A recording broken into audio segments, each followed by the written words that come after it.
4 to 6. Learn more at paulharrell.com.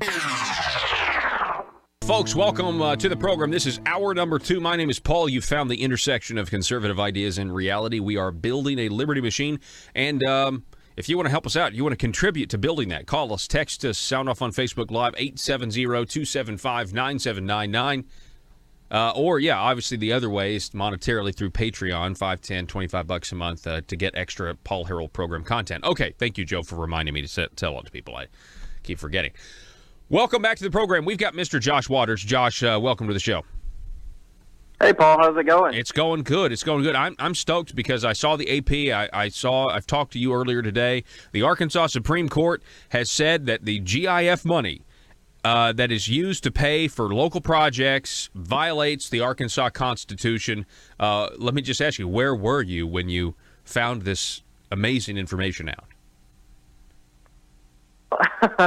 Is this one of those things everyone's going to know where they were? Everyone's going to remember, when they found out this scheme was going to end. So, yeah. Well, I was right here in my office up in Fayetteville, so Okay. That's where I was. And actually a coworker got a text message, and they then forwarded it on to me. And so that's how I found out about it. But, it's huge news. I remember listening to Mike Wilson there on your show just about a month ago when they had oral arguments. And so to get this decision. And, I just think it's really a big win for the taxpayers of Arkansas because at the end of the day, Mr. Wilson actually sued on this back in 2006 to try to end this scheme and had to come back 10 years later. And they actually cited the very case he adjudicated the first time in the decision. Isn't that incredible? It's a big decision and a clear precedent moving forward on this issue. Isn't that incredible, Josh, that the General Assembly is so sneaky that they intentionally went around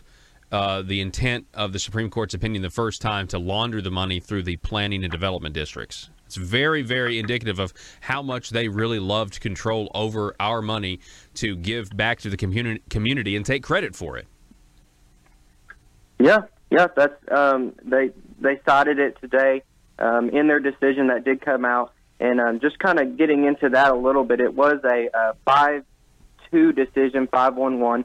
So 5 of the 7 members of the Arkansas Supreme Court said the Appropriation Act, and specifically the language that appropriated this money out to the planning districts, was unconstitutional because the state did not define a distinct purpose for how the money would be spent, and that violated Article 5, Section 29 of the Constitution.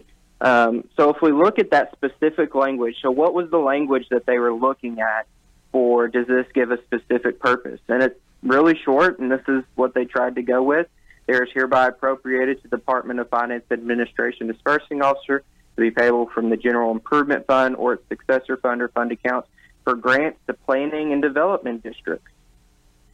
So when I read that, I could think of a lot of things that could be, but ultimately, that was what ran afoul of the Constitution because that language and the appropriation of the taxpayers' money did not have a specific purpose in violation of the Arkansas Constitution. And so basically what that means is you didn't tell how this money was going to be spent because you didn't say specifically how this money was going to be spent. You can't spend it, and it's unconstitutional. So that would say that if they want to keep doing this, they're going to have to all vote on it individually. They're going to have to, is that what, am I reading that right, or I'm hearing you right? So if they want to give XYZ money to, fire department, out in the country somewhere, the General Assembly is going to have to vote on that.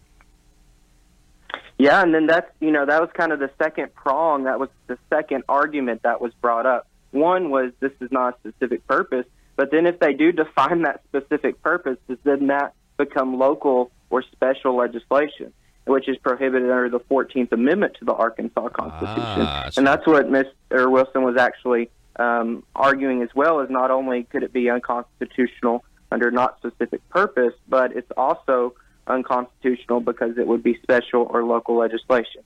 Now, to be clear, the decision that came down today, the majority opinion did not actually even consider the argument on the special local legislation. There was a dissenting opinion from Justice Womack who said that he thought it would not have violated the 14th Amendment, but he was actually in dissent and thought this should be kicked out on other grounds. So So the precedent there is still maybe a little bit of an open question on whether this would be special or local legislation in violation of the 14th Amendment. But that was, kind of going back to your question, if they specifically say, well, the fire department in, Jonesboro, Arkansas is going to get this much money, that opens up a whole new type of lawsuit for local or special legislation. Wow. That would be based on, that'd be based on the 14th Amendment to the Arkansas Constitution, right? That's where the special Correct. local language is. Correct. Fascinating stuff. I love the fact that the Supreme Court in this state, or in this case, said that former State Representative Mike Wilson does have standing. What were the reasons as to why Mike Wilson had standing? I just love this just for general purposes. The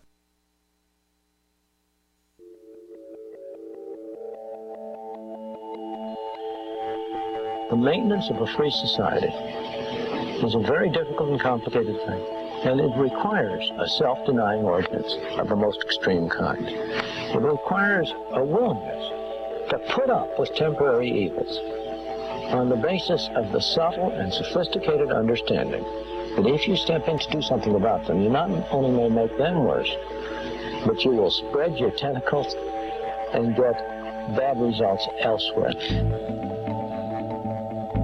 I think it's time we ask ourselves if we still know the freedoms that were intended for us by the Founding Fathers. We lose freedom here, there's no place to escape to. This is the last stand on earth.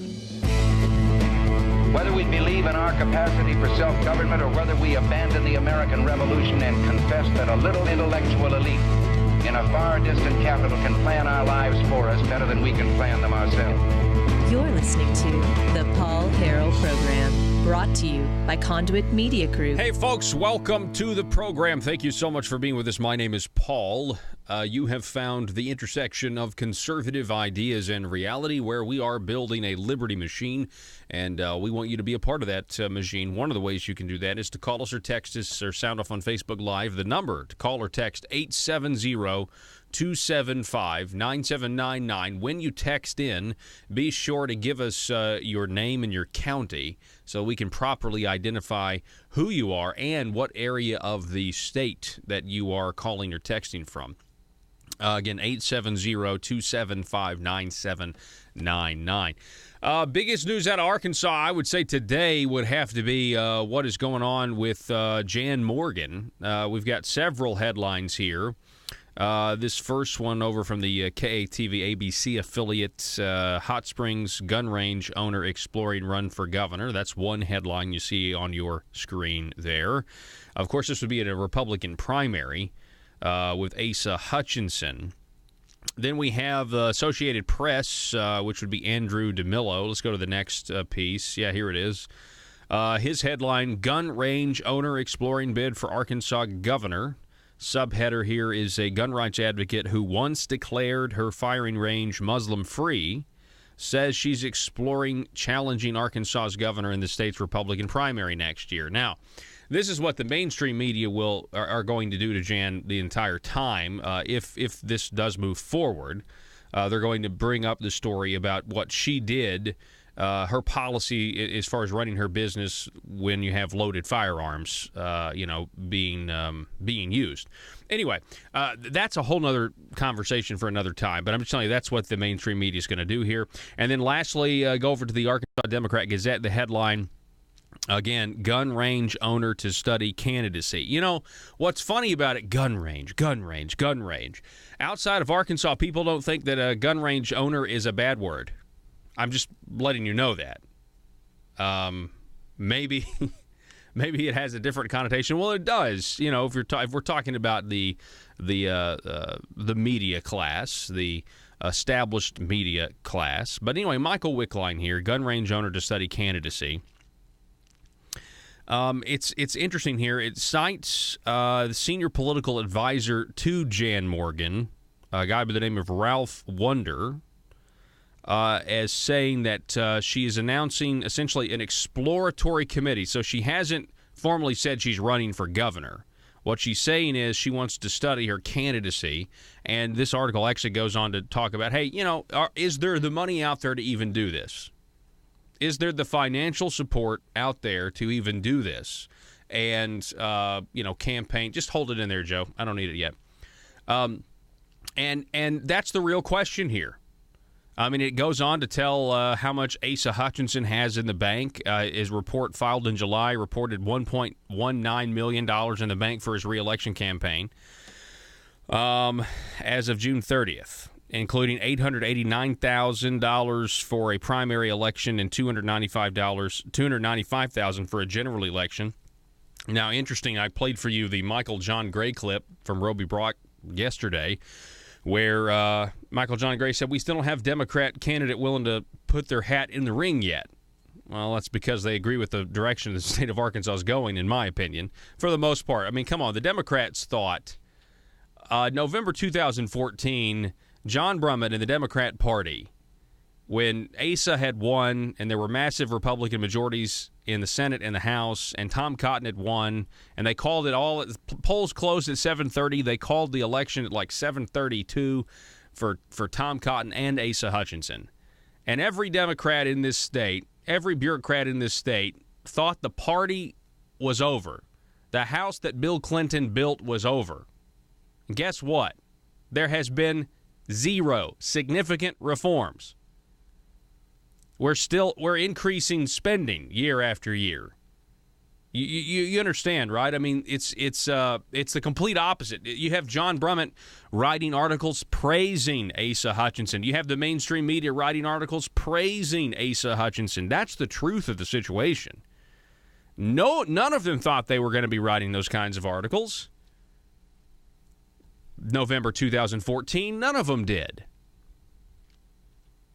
But there was a management that happened. There was a way, and Asa Hutchinson is the chief of it, to manage the Republican Party principles, or the Republican Party, what they said. Well, we're going to manage the conservatives in the House.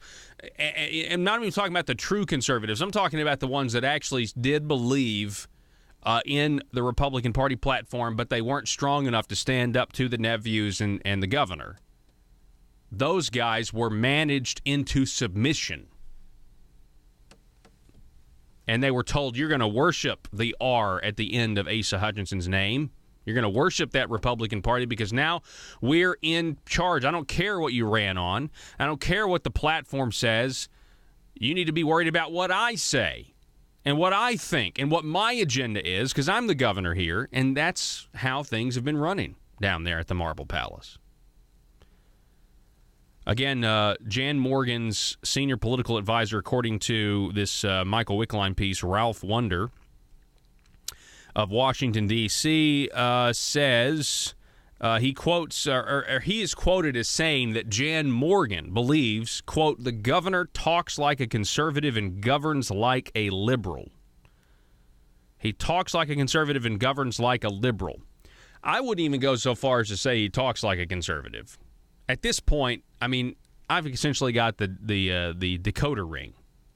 Every time Asa Hutchinson talks, to folks who aren't used to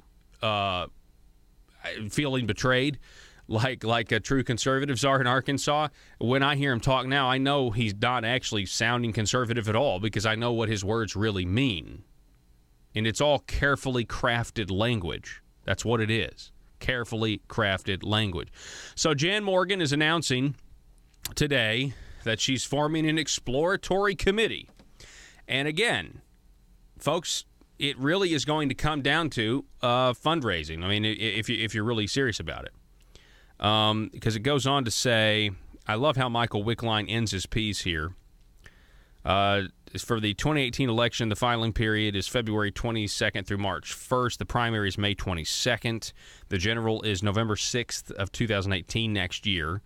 And then he ends his piece by saying that in 2014, Hutchinson beat businessman Curtis Coleman in the Republican primary before defeating former Democratic U.S. Representative Mike Ross of Little Rock, Libertarian candidate Frank Gilbert of Tull, and Green Party candidate Joshua Drake of Hot Springs in the general. And then he ends his piece by essentially listing Asa Hutchinson's credentials. Hutchinson is a former federal Homeland Security Undersecretary, Drug Enforcement Administration Director, 3rd District Congressman, and U.S. Attorney.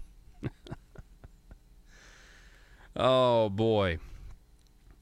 If Jan formally declares, if she formally does announce, and there's a primary on, I just want to tell you something. I just think it could be, very easily could be, a Trump-like factor. I think you have to consider this, okay?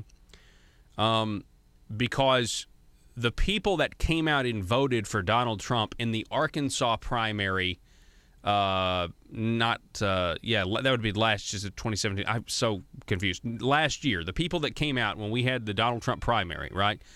The people that came out and voted for Donald Trump were people in a lot of ways, okay? A lot of ways, they weren't on anybody's mailing list. They hadn't participated in a long time, but they came out and voted for Donald Trump because they were like, hey, I really think this guy's the answer to what's going on. I mean, they were tired of the nonsense and everything else. Well, I'm just going to go out there and say it. I mean, you got to have the money to do it, but if it happened once, it could easily happen a second time. Easily. So, and that would be the push that would, that could potentially see Asa Hutchinson lose in this whole, concept. I do have a text message from Janet writing into the show saying, and she's in Faulkner County, it's going to be so much fun if Jan Morgan runs. What about our Facebook audience? What do you guys think about that? Do you agree with that? Did you agree that would be a lot of fun? I'll tell you this much. Asa Hutchinson has a liberal progressive record as the governor of the state of Arkansas. Asa Hutchinson's record is not conservative. And the only thing that what we're talking about here is a viable alternative that points that out to people, and the message gets out there, and people say, he did what? He did what on the Second Amendment? He did what on taxes? He's done what on spending? It's very simple. I mean, you can go, and this is when Charlie Collins, State Representative Charlie Collins of Fayetteville, went on Roby Brock's show this weekend and said, he was asked about Jan Morgan potentially running, and he said, I stand by Governor Asa Hutchinson. He's a great conservative doing a great job. Folks, there is no way you can look at the Republican Party platform and say that Asa Hutchinson is trying to implement it. You can't say he's trying to implement a majority of it, right? I mean, you might be able to pick something here or there, but folks, for the most part, it isn't a complete betrayal of what those principles are. It's a complete betrayal of what the whole thing stands for. And we're going to we're going to read for you the Republican Party platform and the Democrat Party platform probably later in the second hour if we have time. I've recently read John Brummett's recent piece on general improvement funds and what to do next, and it's amazing in terms of John Brummett he doesn't even know he's doing it. He doesn't even know he's doing it. But we have something on this program called the 7 techniques that are used to grow the size of government. And in John Brummett's piece, it is a textbook example of why we should keep GIF funding, essentially. I mean, that's essentially what he's arguing. I mean, he wants to do it. He wants to create another agency to distribute it. But it's a textbook. He goes through all of them. Pain point politics, the ER factor, all of them. I mean, let me read them to you real quick. I've got them in front of me. We're going to go over this later. The matching principle, okay? So he he advocates the matching principle to grow government. The false proof, this is what the people really need to grow government. Disguise what they're really trying to do, which is just a shell game. Pain point politics, economic development, projection and deflection, and the ER factor. Those are the 7 techniques that government uses to grow, people who want to see government grow. I'm going to go over them all, and I'm going to relate them to a big progressive liberal, John Brummett, in his piece that he wrote, which is entitled, hang on here, Fix a Broken Program, or Fix for a Broken Program is what he calls it. fix for a broken program. All right. So we have that coming up at the bottom of this hour. State Representative Josh Miller is going to be giving us a little information. And let me just say, if you want, we have been covering the fact that Senator Jim Hendren, the majority leader and task force superhero, he hired a raging liberal as a consultant to advise Republican state, so-called Republican state, on tax policy. We've covered this extensively, that he's made donations to Democrats, that this guy Randy Bauer has a Twitter feed that looks very, very progressive and liberal. He's also got a PowerPoint presentation he presented to the task force the other day that's very liberal. Anyway, argues for an earned income tax credit, by the way, which is not conservative. So we have that to go over, and Conduit for Action has put it all in print. So you can go back and listen to the broadcast, and one of my broadcasts is actually embedded on that link. But if you go to conduitforaction.org right now, first of all, sign up for their newsletter. But you can get this, all the stories, all the stuff we've been covering the last week on Randy Bauer is all in print, and you can share it with your friends, and you can see, is this conservative? What's the governor's nephew doing here? Well, he's doing the uncle's bidding, right? That's essentially what he is. He's doing his uncle's bidding, which is, we don't really want to cut taxes. We just want to say that we've cut taxes. The phone number, 870-275-9799. What do you think about Jan Morgan announcing she is starting an exploratory committee to see if she should run for governor? Sound off on Facebook Live. Give me a text message or a phone call, 870-275-9799. Back in a moment.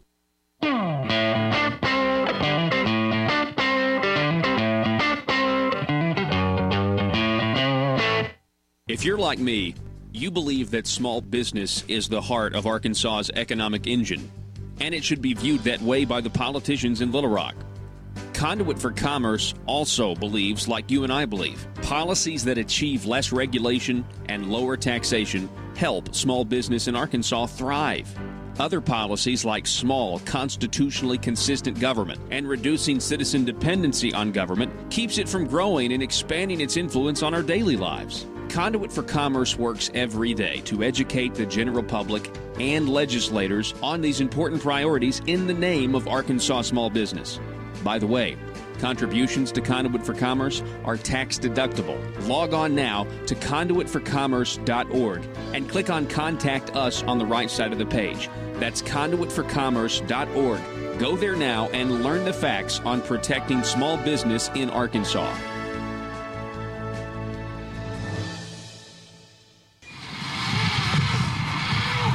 Who's next to Zipline? Me, and I'm really excited about this. Sir, I'm sorry. The Zipline has a 350-pound weight limit, and frankly, I do not think it would be safe for you. Oh, that's okay. I self-identify as 180 pounds, so it's cool. Sir, that doesn't make any sense to me, and I'm afraid we can't let you ride the Zipline. You're too heavy. I'm sorry. I can't believe this. I thought we had evolved as a society. I thought this was America, but I guess this is just my plight. First slavery, and now fat shaming. Sir, again, I'm really sorry. You listen to me. If you don't let me ride, not only will I sue this company for discrimination, I will sue you for damages because right now my feelings are so hurt and I feel embarrassed because I'm holding up the line. Wouldn't be the first time. Watch it, mister. Look, okay, I'm sorry. I just don't think it would be safe for you. You don't understand. I self-identify as skinny. So you have to let me ride the zip line. The Constitution says so. I get to define my own reality. Okay, fine, whatever. Ride the zip line. Mike, let this man ride the zip line. Thank you. Now watch as my self-identity trumps your bigotry. See you on the other side, racist. Here I go!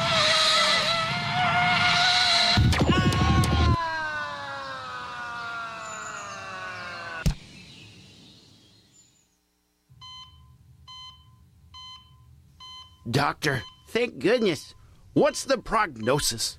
Sir, we've done everything we can, and you only have seconds to live. No, you cannot say that. I do not self-identify as a dead person. PHP Parody. The Paul Harrell Program. All right, so again, the news. You have Jan Morgan announcing, it's in all the media reports, she's forming an exploratory committee, going to go on a listening tour.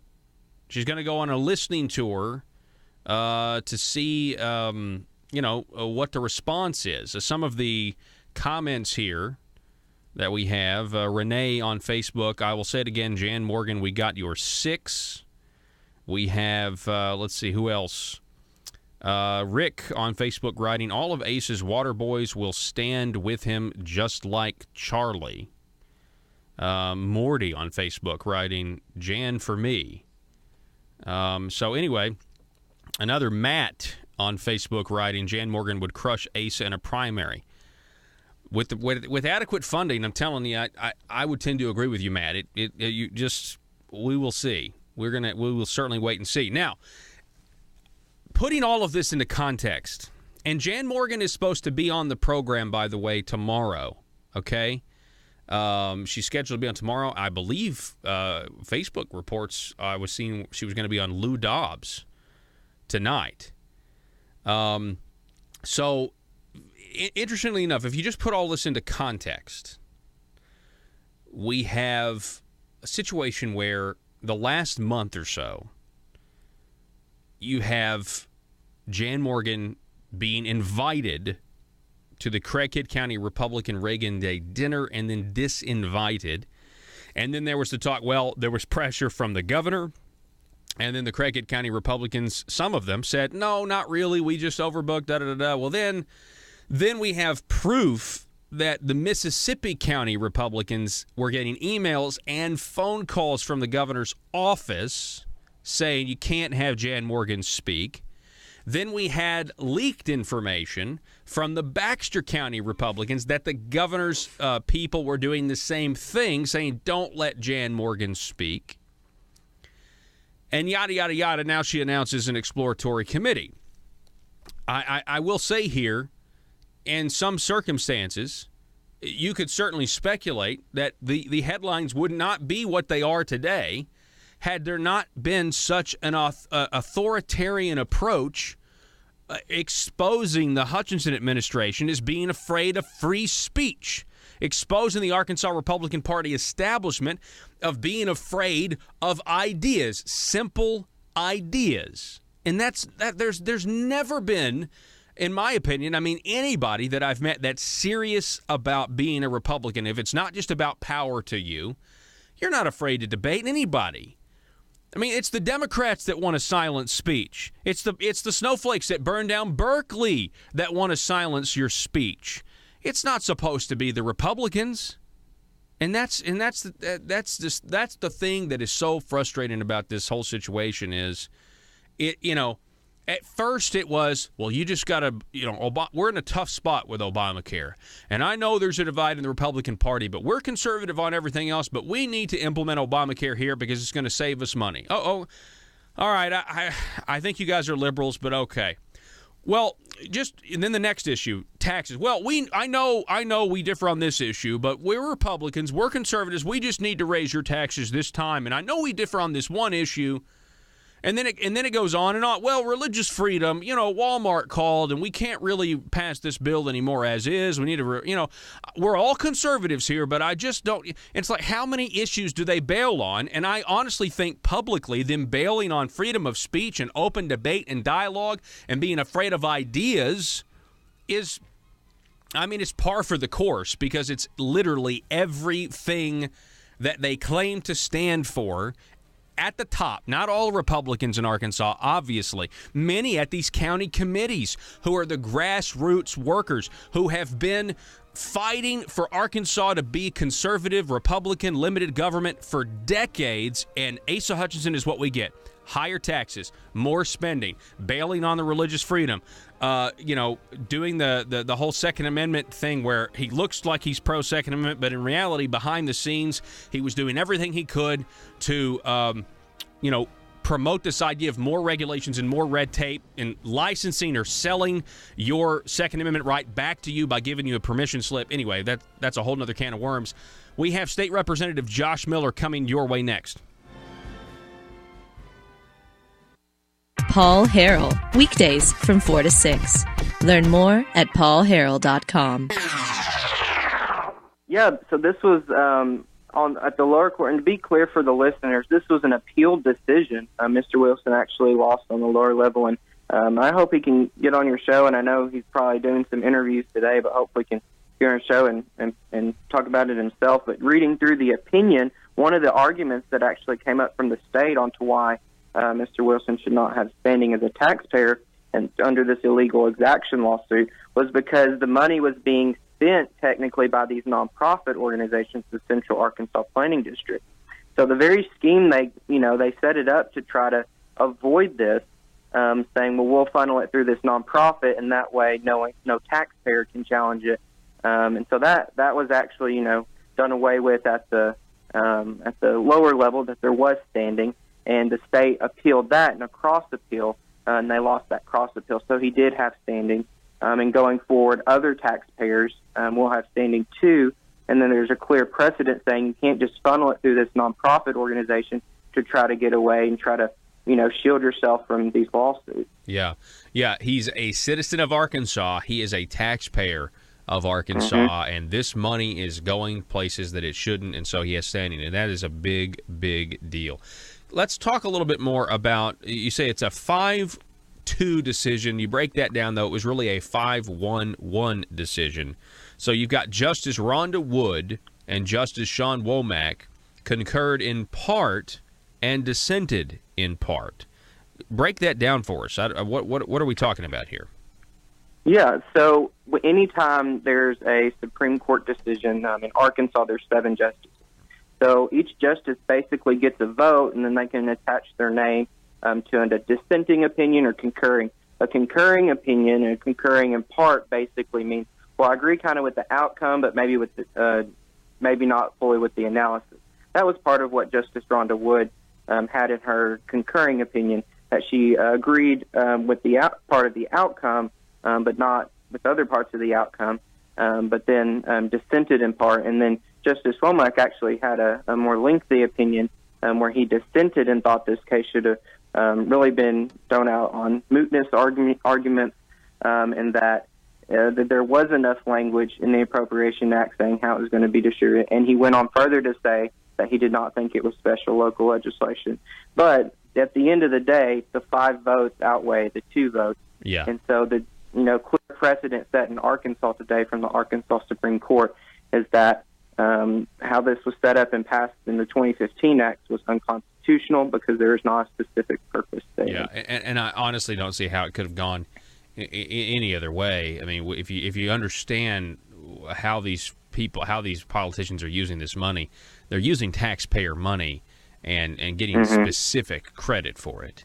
And it's just not right. I mean, it's not right, and it's clearly against the Constitution. So I'm glad that it came down the way it did. Now, Josh, we're talking with Josh Waters. He's an attorney from Political Strategies. Can you tell us, Josh, what ramifications this may have or could have going forward? I know we've already talked about that now citizens have standing when it comes to this type of stuff. That's a good ruling. But what does this mean going forward? Could there be more lawsuits? Yeah, I think there could. I think there's going to be even more of a magnifying glass put on how spending or how money is appropriated in the specific language in that. So I think that's definitely going to be a ramification. I think, the way the Something off your chest? Then call or text Paul now, 870-275-9799. All right, ladies and gentlemen, welcome back to the Paul Harrell program, the intersection of conservative ideas and reality. Thank you so much for being with us. I want to tell everybody who's listening in Izard County. Now, interestingly enough, those who are listening in Izard County are probably listening on tape delay right now, so they're listening to the 6 to 7 o'clock hour. So, but we're live in Izard County on Mountain Talk 97.1. From 5 to 6. So I'm going to re-announce this coming up here at 5. But Josh Waters from Political Strategies, you guys are in for a treat tonight. The Izard County Republican Party is hosting Josh Waters to come and talk about what went on at the Marble Palace. Now, you were just listening to me and Josh Waters talk about the situation with the GIF and the Arkansas Supreme Court ruling from last week. but it's a real treat. I'm going to announce it again. And it's good to go over all those Conduit for Action articles about the big government growing Republicans down at the Marble Palace, and that's what's going to be taking place tonight at Izard County. Joining us now, I want to welcome State Representative Josh Miller. He is from District 66, and he knows a little bit of something about big government Republicans versus platform Republicans, don't you, Josh? Hey, Paul, thanks for taking my call. Long-time listener, first-time caller. If you don't mind, could you tell me what you think the Razorbacks' chances are this weekend? Oh, my goodness. Against the Crimson Oh, Tide. wait. My bad. Wrong radio show, dude. I'm sorry. Okay. I got you. I got you. Long-time listener, first. Maybe that phrase is popular on sports radio. I would say probably more so than talk radio, than traditional political radio, for sure. I've always wanted to say it, Paul, and I thought this is my one chance. This is your one chance. Hey, Josh, seriously though, what are the Razorback chances down in Tuscaloosa on Saturday? Well, seriously, I think they are. The Razorbacks have a real opportunity here to bend the scoring curve, and maybe experience some slow growth in the Crimson Tide scoring. And I would say that the Razorbacks have about as good a chance of winning this ball game in Tuscaloosa on Saturday as the big government Republicans do of actually limiting government down in Little Rock. Wow. So not at all. So you're giving them no chance at all. Oh, my goodness. That's a great analogy. Well, to go, if you wanted to go Dumb and Dumber, I guess you could say there's like a 1 in 500 million chance, and so you're saying there's a chance. That's right. So when you say the Hogs could try to bend the score curve, is that like when a big government Republican says we're bending the cost curve? Exactly, and I would challenge any business person in the state of Arkansas that could be listening to us right now, and I hope you don't mind me doing this, Paul. But if anybody who is actually in business could call in and give a clear definition of exactly what it means to bend the cost curve, I would appreciate it. But you hear that a lot. You hear that a lot down there. What does it really mean? What's the carefully crafted language behind bending the cost curve? Is it just like an excuse to allow a government program to continue to exist and waste taxpayer money? Paul, I've been working on defining a lot of these political speak terms for my constituents and others who care to listen. And the definition that after careful research, exhaustive research, the definition that I have found for bending the cost curve is this. It means that we're spending record amounts of your money, but we don't want to come out and tell you that. Wow.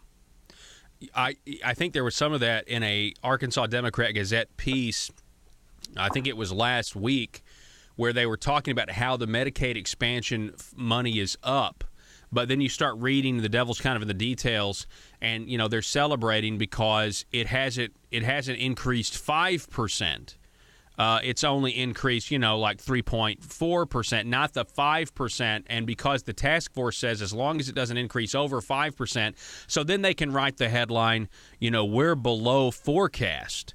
And then that makes it think that if you just read that alone, you're going to think, oh, okay, well, we're not spending as much money. But in reality, below forecast can still mean you're spending more money than you did last year. Well, Paul, that brings me to my next term, slow growth. Slow growth. Now, that I've defined that term as well, and that means that not as many people maybe are signing up for free programs, but they're not, in fact, shrinking. Because what I want to hear is somebody come out and tell me we're experiencing slow shrinkage. And I'm not hearing that. I'm hearing slow growth. Yeah. And, while I can celebrate the fact that we're not still in a state of rapid growth like we have been the last 2 or 3 years, but we're still growing. And I don't know of a Republican elected in the state of Arkansas to the legislature or any other office that ran on the ticket of continuing to grow government and reward folks for having no initiative to better their own situation. Yeah. So, hey, that's my take on that.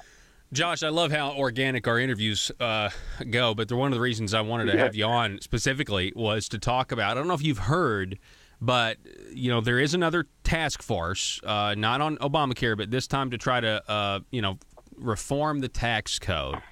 And at the very beginning of the first meeting for this particular tax farce, the Speaker of the House, Jeremy Gillum, said that we need to debunk the news reports and that this task force is not necessarily about recommending future tax cuts to the General Assembly. And I was like, wow, okay, well, so what is it for? It's just going to be cost shifting, and then they're going to call it a tax cut. And people say, no, we still have high hopes for it. Well, now, last week, we find out that Jim Hendren and the tax farce hired a consultant. And the guy to head up this consultant group, his name is Randy Bauer, and he is a lifelong Democrat who tweets like a liberal and who has liberal ideas. And I didn't know if you had a response to that. Well, I would say I had been made aware of that earlier today. A very smart guy had called and told me about it, and I got to looking into it and discovered that it's true. Here's my response is this, and it's sad that this is my first response, but it's like, why should this come as a surprise? We don't have enough people in positions who are actually genuine about wanting to shrink government, that want to actually bring real tax relief on all citizens. I want all of our taxpayers to experience some tax relief, and it's not that hard. You just you've got to be willing. But I know exactly what you're saying, what they're wanting to do, and we're probably going to come out of this.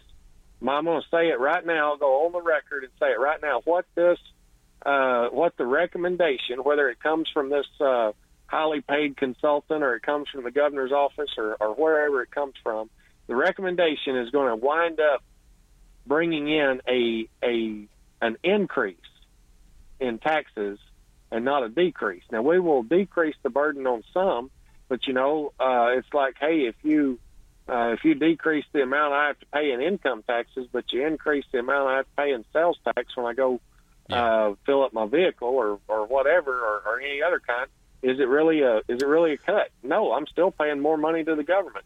So you think that they're going to basically try to protect the government's not going to wind up getting less money out of this deal for sure. You think they're actually going to wind up getting more money, and what? But it's not going to be a true tax cut. They're not going to quit spending and then give that money back to the people. Absolutely not. Here's the situation that the state of Arkansas is in.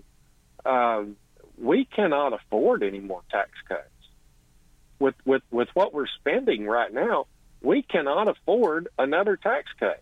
When you're running a $5 billion machine down there, and you want to jump up and down and sing hallelujah and all this stuff, and click your heels in the air and just celebrate the fact that we finished up a fiscal year with $15 million in surplus. Wow.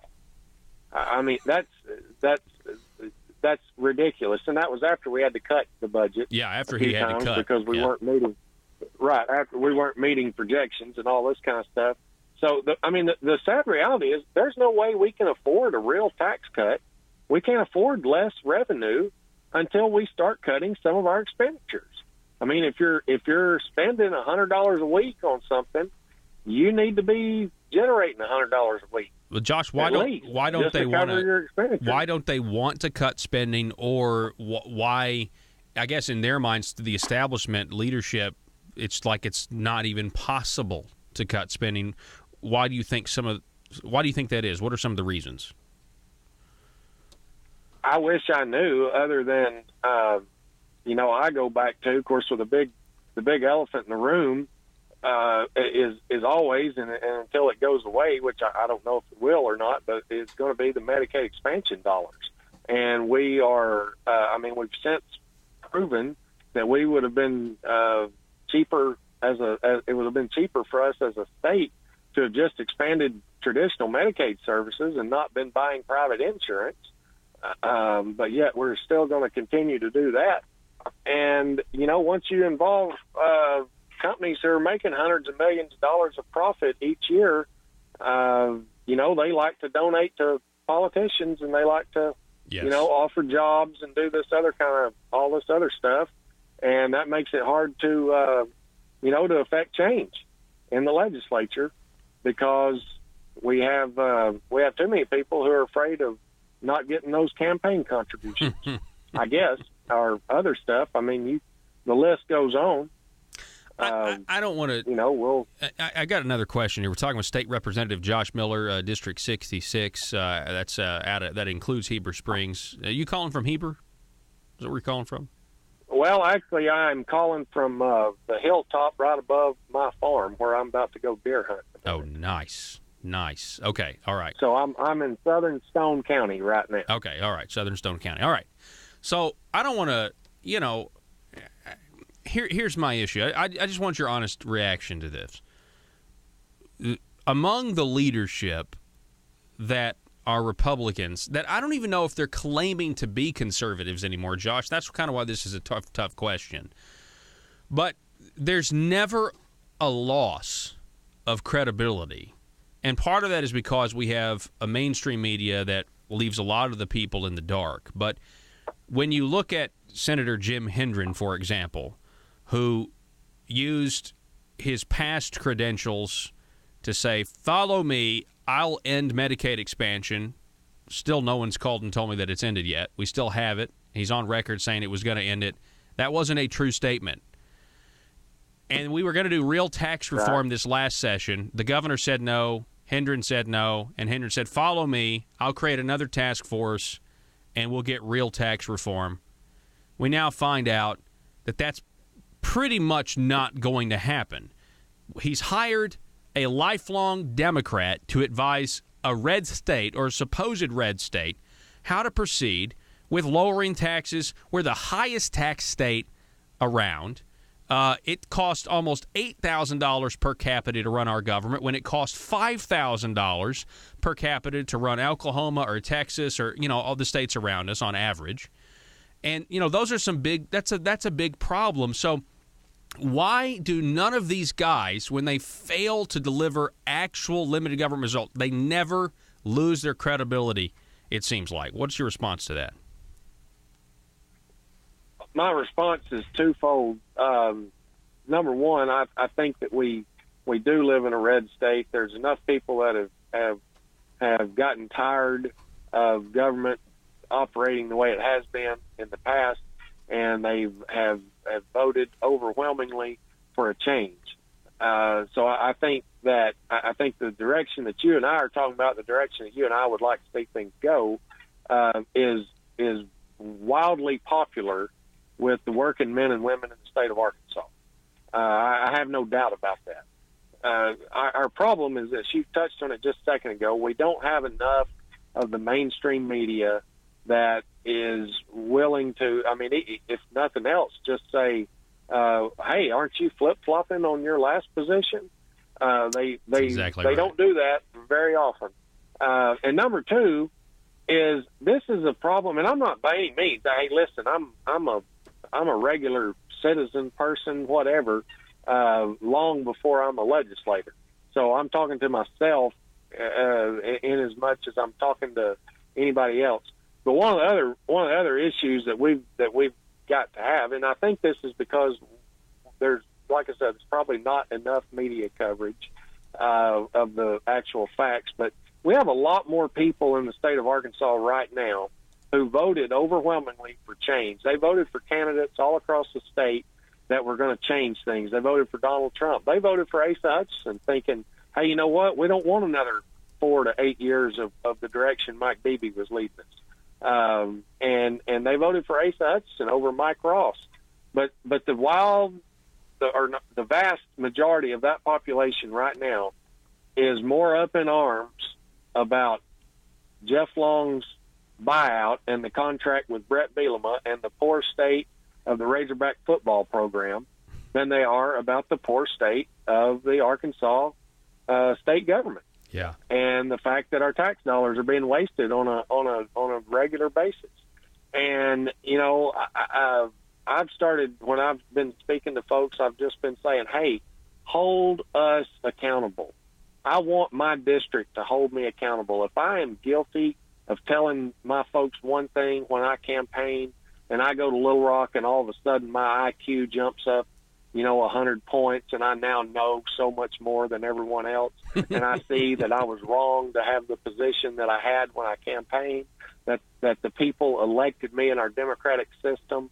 That's how and why they elected me, was based on that message. And I go down there and I do something like that. I want my district to hold me accountable and say, hey, you know what? You might as well resign now because you're not going back. Yeah, that's exactly right. And until we start having some of that, and again, I think it goes back to, we're regular people. I don't get up. I'm in the legislature. And I get up and I deal with it, yes, on a regular basis, but then I deal with work and I deal with, the same things that everybody else has to deal with. And it's like you don't have time to consume yourself with it, like maybe you and I do. Yeah, well, and that's one of the reasons I do the show. I want people to listen to this show and what you're saying. Go ahead. No, you're exactly right, and that's one of the reasons I appreciate you and this show, and Conduit and all these other organizations that chip in, because this is so important. Because I think the more that folks know, just like I was in my district out and about at a couple of things over the last week or two, and I told folks about, hey, we're spending several $100,000 to hire a consultant to advise us on tax reform. And, folks are like, well, isn't that y'all's job? Yeah. And I'm like, yes, exactly. The vast majority of people, it doesn't matter how long they've been voting Republican or not, they think this is foolish. They're just not exposed to it as often as we are, and that's why the Paul Harrell program is such a great asset. Josh, to the state of Arkansas. I appreciate that. Let me give you one more question to throw at you. The news came out today. Jan Morgan has announced that she's forming an exploratory committee to run for governor to primary Asa Hutchinson. Now, you yourself, Josh, were targeted by Asa for being too conservative. He found you an opponent, and you beat him. What are your thoughts on Jan Morgan announcing today? Well, for one, let me just say I'm just very blessed to serve a great district that didn't buy the hype that was being thrown at them, and so it's not so much me. Number two, I think it's great that we've got some competition here. I've been on your program before, and I was talking about another potential candidate, and I said, that I would be happy to write him a check and sign up for his campaign today if he announced he was going to run. I still feel that way about that particular candidate, but I can assure you of one thing, that if it comes down and once the signing period is up and it's Miss Morgan and Asa Hutchinson running in the Republican primary, Miss Morgan has my full support. Josh Miller, I appreciate you coming on the program, sir, talking about this consultant business and the news of the day. Appreciate you being a true conservative, and I appreciate the people in your district, like you said, for being able to see through Asa's carefully crafted language and picking you because of what you did. So I appreciate it, sir. You be safe, okay? Hey, thanks a lot, Paul. All righty. Appreciate you having me. Happy hunting. Folks, we're going to take a break. Before we do, I want to remind you, if you want to partner with us You want to support the program. You want extra Paul Harrell program content. You can support us at patreon.com/thephp.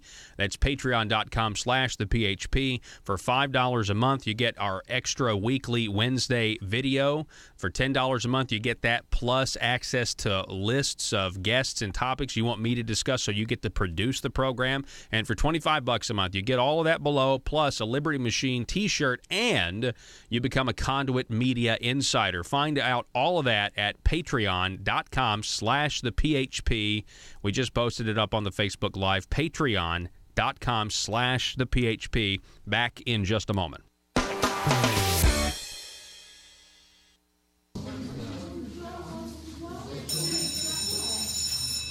Good morning. Good morning. Congratulations, you have made it to the Bureau of Carefully Crafted Language, where we strive to offer politicians the very best in ambiguously specific language, the purpose of which is to allow our politician bosses to grow government and keep their constituents in the dark. This yields two beneficial outcomes. First, the government-growing politicians stay in office, and second, we at the Bureau of Carefully Crafted Language get to remain in the shadows and get to keep our jobs. Now, it's time for technocrat training drills. Johnny? Yes? A politician wants to use the healthcare system to punish those who have and redistribute their wealth.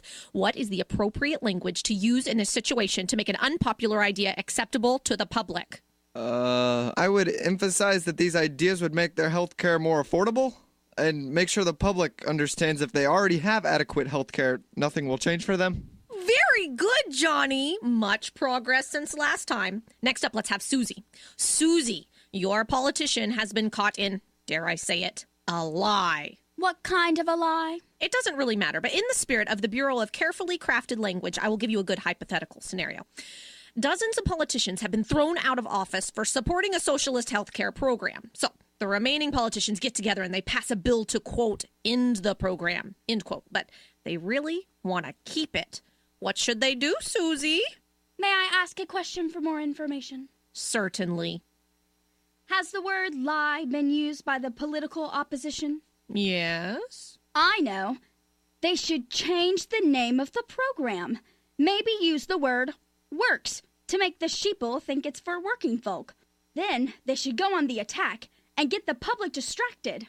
I would advise the politician to publicly question why our political dialogue has become so uncivilized and tell them to claim using the word lie, no matter how accurate, is a personal attack on his or her character. And if they admit to any wrongdoing at all, they must replace the word lie with words like misspoke, misstatement, misrepresent, or mislead. Amazing! Excellent work, Susie. I feel like the student has really become the teacher. You will make a terrific addition to the Bureau of Carefully Crafted Language. All hands on deck. This is a Bureau of Carefully Crafted Language emergency.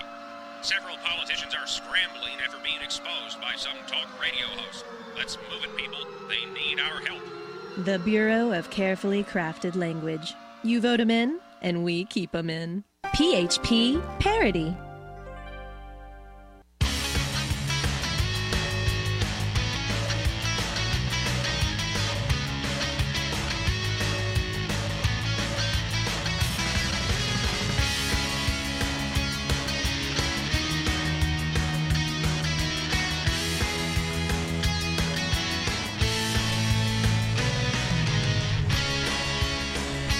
So I appreciate you guys listening to the program. One of the things that Josh Miller was saying in that interview as we ended this first hour is that the people voted for change and they didn't get it. They've done this election cycle after election cycle after election cycle, and I do think it's fitting that this is the I think it's fitting that this was an hour where we talked about the news and the headlines of a Jan Morgan, potential Jan Morgan candidacy challenging Asa Hutchinson. I have been saying for a while now, what you Republicans in positions of power don't get yet, the ones who are establishment, you do not recognize the people sent you there for one thing. It's called reform. That's what they were voting for, because all of the issues of lower taxes, less regulation, and everything else We don't have that now. We haven't had that with the Democrat rule. So naturally, if you're voting for those things, you have to go down and reform the current system. We have one more hour coming your way next. Don't go anywhere. Back in just a moment.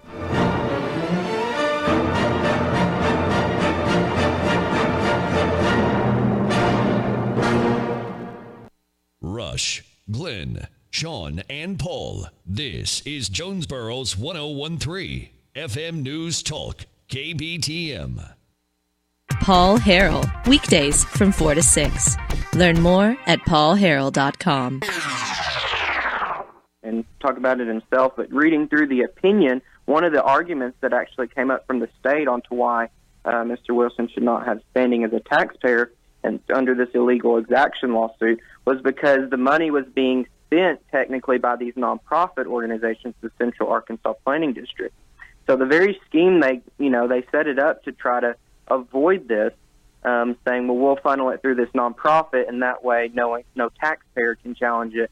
And so that was actually, done away with at the lower level, that there was standing, and the state appealed that in a cross appeal, and they lost that cross appeal. So he did have standing, and going forward, other taxpayers will have standing too.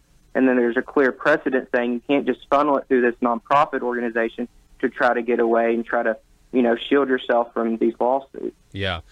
He's a citizen of Arkansas. He is a taxpayer of Arkansas, and this money is going places that it shouldn't, and so he has standing, and that is a big, big deal. Let's talk a little bit more about, you say it's a 5-2 decision. You break that down, though, it was really a 5-1-1 decision. So you've got Justice Rhonda Wood and Justice Sean Womack concurred in part and dissented in part. Break that down for us. What are we talking about here? Yeah, so anytime there's a Supreme Court decision, in Arkansas there's 7 justices. So each justice basically gets a vote, and then they can attach their name to a dissenting opinion or concurring. A concurring opinion and concurring in part basically means, well, I agree kind of with the outcome, but maybe maybe not fully with the analysis. That was part of what Justice Rhonda Wood had in her concurring opinion, that she agreed with the part of the outcome, but not with other parts of the outcome, but then dissented in part. And then Justice Womack actually had a more lengthy opinion where he dissented and thought this case should have really been thrown out on mootness arguments, and that there was enough language in the Appropriation Act saying how it was going to be distributed. And he went on further to say that he did not think it was special local legislation. But at the end of the day, the 5 votes outweigh the 2 votes. Yeah. And so the clear precedent set in Arkansas today from the Arkansas Supreme Court is that how this was set up and passed in the 2015 Act was unconstitutional because there is not a specific purpose there. Yeah, and I honestly don't see how it could have gone any other way. I mean, if you understand how these politicians are using this money, they're using taxpayer money and getting specific credit for it.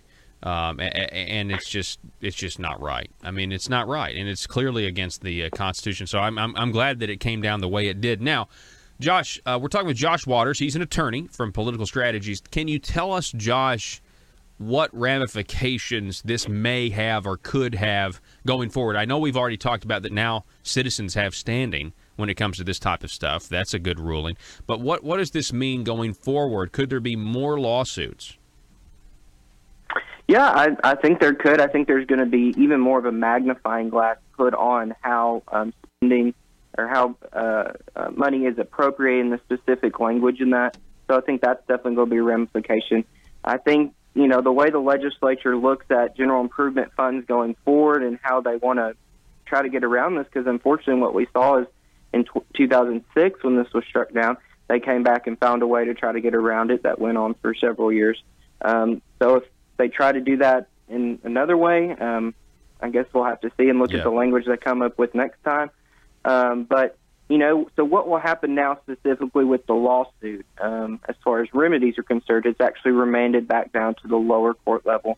And that court will actually decide, okay, this money that's sitting out there, or however much is left sitting out there, that would be taken back from this planning district and put back into the general treasury or whichever fund it came out of. So that's what the lower court will have to kind of decide.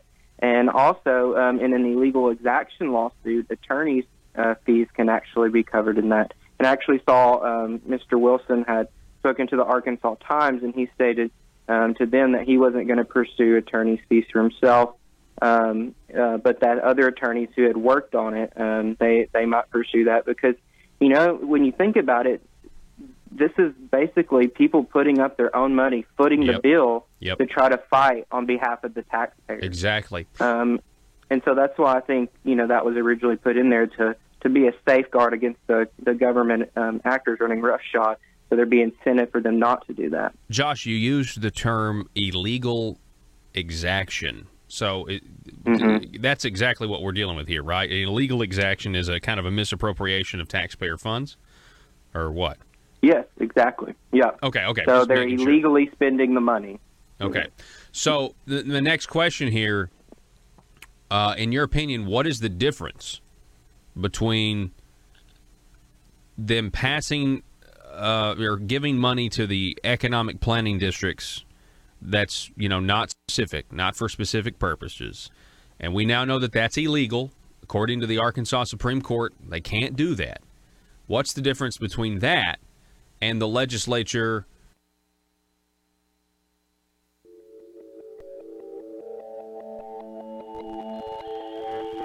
The maintenance of a free society is a very difficult and complicated thing, and it requires a self-denying ordinance of the most extreme kind. It requires a willingness to put up with temporary evils on the basis of the subtle and sophisticated understanding that if you step in to do something about them, you not only may make them worse, but you will spread your tentacles and get bad results elsewhere.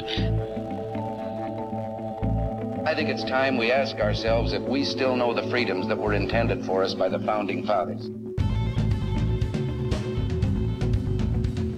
We lose freedom here, there's no place to escape to. This is the last stand on earth.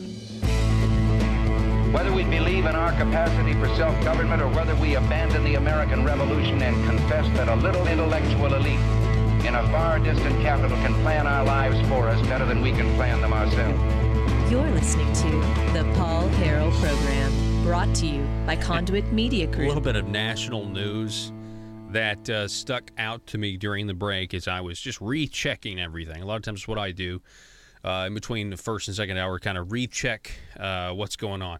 So the O'Keefe, the Project Veritas, James O'Keefe strikes again. That's now starting to gain some traction. The original stories came out this morning. Of course, this time he put a hidden camera on one of his operatives in the New York Times. They catch all kinds of stuff. Just blatant liberal, anti-Trump, liberal bias from the New York Times, the paper of record.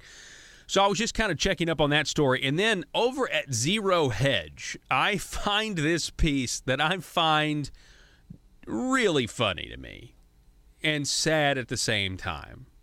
Really funny and really sad at the same time. As Wall Street analysts celebrate the coming of age of the millennial generation, a group of young people who were supposed to lead another revolutionary wave of consumerism, if only they could work long enough to escape their parents' basement. Retailers like Home Depot are panicked about selling into what will soon be America's largest demographic. I'm not going to spend a lot of time on this, but listen to the reason why Home Depot is panicked about selling to millennials. They write, while avocado resellers like Whole Foods only have to worry about creating a catchy advertising campaign to attract millennials, Home Depot is in full-on panic mode after realizing that an entire generation of Americans have absolutely no clue how to use their products. You know, hammers, nails, screws, drills, that sort of thing. As the Wall Street Journal points out, the company has now been forced to spend millions of dollars to create video tutorials and host in-store classes on how to do everything from using a tape measure to mopping a floor or hammering a nail. Wow. Folks, if we lose freedom here, the millennial generation won't even know how to build stuff and build our way back out of it. I mean, you know what I'm saying? It is rough. It is a rough prospect. We do not want to confine the millennial generation to have to reinvent the wheel of freedom, because they'll never get there, because it'll happen in the totalitarian environment. I mean, I'm just letting you know the stakes are high. I know that sounds like it's funny, it's sad though. The sad part is, what have we done? You know what I'm saying? And I know some people technically they look at me, I'm 33 years old, and they'd say, "Oh, you're a millennial." I'd refuse that. I refuse that. Now, Joe, my board operator, who was born in like 2005. That's not true. When were you born? 1993. The same thing. Joe, Joe, he essentially is a millennial. I'm more of your Oregon Trail generation, which is this hybrid that they've created, because I actually remember analog technology and I know how to use it, and I obviously saw the digital technology take hold. You, on the other hand, don't really remember analog technology, Joe. I do remember analog technology. Not really. Only because you're just more educated than normal people. That is true. Okay. So anyway. But I just want to say something. Don't put that on me. I was born in the 90s. I was not born in the 2000s. Don't say it like it's some sort of badge of honor. The 90s? Really? Compared to the 2000s? You may have a point there. See? Yeah. Okay. Well, you know. All right. So, but when you say 90s, you're saying late 90s, right? No, early 90s, 93. 93. Okay. I was born in 93. I grew up in the mid to late 90s. Okay. All right, anyway, off of this subject. Mr. Josh Waters is going to be at the Izard County Republican Committee tonight. That's right. Josh Waters of Political Strategies will be going over at length the voting records of politicians. I'm sure local politicians as well, from that area. Josh Waters is, man, he's so thorough, and you've heard him when we interviewed him on the program. You heard him when we were down in Little Rock covering the Marble Palace, the quest to grow government. You know, that's what they were doing down there. But he's going to be at Izard County, and I got to tell you, I think it's going to be there's going to be a receptive crowd there that is going to really appreciate the truth. Not just what people say they believe, but what they actually voted on. And then let the people decide, let the people decide. Do you do what you say do you do what you say you're going to do? Do you vote the way you campaign? These are things that everybody has a right to know. Josh Waters at Izard County tonight, equipped with the facts, for sure. Equipped with the facts. Let's see, where are we in time? We're good on time. Here we go. John Brummett. John Brummett is a liberal columnist for the Arkansas Democrat-Gazette. Now, when he's not busy writing favorable pieces that reflect Governor Asa Hutchinson, a Republican, in a positive light, he is, unbeknownst to him, actually writing the very things that we combat on this program, specifically when it comes to these 7 things, these 7 techniques that government uses to grow. Last week, the Arkansas Supreme Court said that general improvement funds are unconstitutional. So John Brummett has penned a piece in response entitled Fix for a Broken Program. He writes, the problem never was that state legislators used relatively small sums of state surplus money to fund capital projects, improving life in the small, poor, rural communities that dominate the state's politics and culture. The problem was that legislators insisted on appropriating the money essentially to themselves for personal back-home disposition for their aggrandizement at best and their criminal enrichment at worst. Small, rural communities lack resources, he writes. Beyond that, Arkansas does not prevent true home rule by local governments. State government limits local taxation by types and amounts. Wow.